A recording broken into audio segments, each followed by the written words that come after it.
बिस्मिल्लाहिर्रहमानिर्रहीम अस्सलाम वालेकुम दोस्तों, तुसीं वेखदे पे हो हां मुहम्मद अवैस। अज वीरां वास्ते 22 सबसक्राइबर की वीडियो लैके हाज़र होए हां, जिहड़ियां कि तुहानूं पता है कि 3 झोटियां लाइयां सी, जिन्हां दे विच एक सेल हो गई है माशाअल्लाह। बाकी मैं वीरां भरावां नूं दसदा चलां, कमाल जानवर सी। वीडियो भी माशाअल्लाह मेरे वीरां भरावां ने रिस्पॉन्स भी बड़ा सारा दिता और वीडियो भी मेरे वीरां भरावां ने बड़े सारे ने वेखी और साडे नाल तावन कीता। ये साडे वीर साडे काबिल एहतराम चाचू जी ने, जेडे कि सराय आलमगीर बह के साडे ते इतमार करके उन्होंने खरीदी है झोटी माशाअल्लाह। अल्लाह पाक उन्होंने मुकद्दर ही करे। बाकी डॉक्टर मुमताज साहब उन्होंने नाम है सराय आलमगीर तो। बाकी लोडिंग करवाने दोस्तों के वीरों दस दे चल टोरो जी। मुछ बग्गी सी, बिल्ली अख, चूरकुंडा सिंह, मत्थे दे चीज सी ते गोल कमाल लग्या सी झोटी नूं माशाअल्लाह और रसगुल्ले लगे सी। बाकी वीरां भरावां नूं दसदा चलना, अज वाली वीडियो अच्छी लगे चैनल लाइक शेयर जरूर करना है। अज 22 सबसक्राइबर की वीडियो है। बाकी हमेशा तो तुहाडे वीरां वास्ते अच्छी क्वालिटी दे विच रह के काम कीता और कमाल दे जानवर हाज़र होए हैं लैके।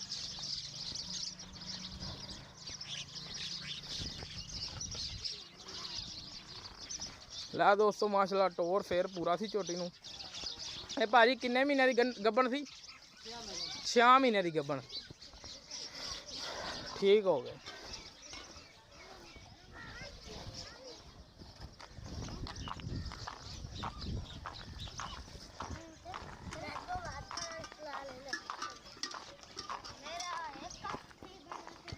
रोग रोग का माशाअल्लाह गोल माशाअल्लाह थान लग्या सी और लहदा लहदा विरलों ते लग्या सी दोस्तों।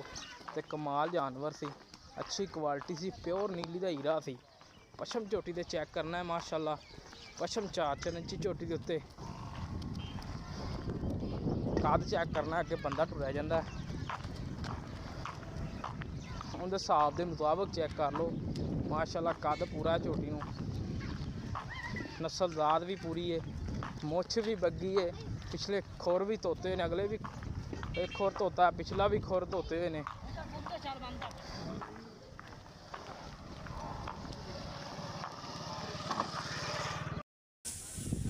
लै दोस्तों माशाअल्लाह झोटी लोड हो गई है। साढ़े सोने अंकल सराय आलमगीर तो डॉक्टर मुमताज साहब, जिन्होंने के माशाअल्लाह साढ़े ते इतमाद करके काफ़ी सारे जानवर खरीदे ने। बाकी अल्लाह पाक उन्होंने दुध पीना नसीब करे। और 6 महीने की झोटी गब्बन सी, वीडियो के 6 की दसी सी, हुण भी 6 महीने की गब्बन है। बाकी वीडियो अच्छी लगे चैनल लाइक शेयर जरूर करना है। इस तरह अपने मेज़बान दो इजाज़त। पाकिस्तान अल्लाह नंबर यही नंबर है, पाकिस्तान अल्लाह निगहबान।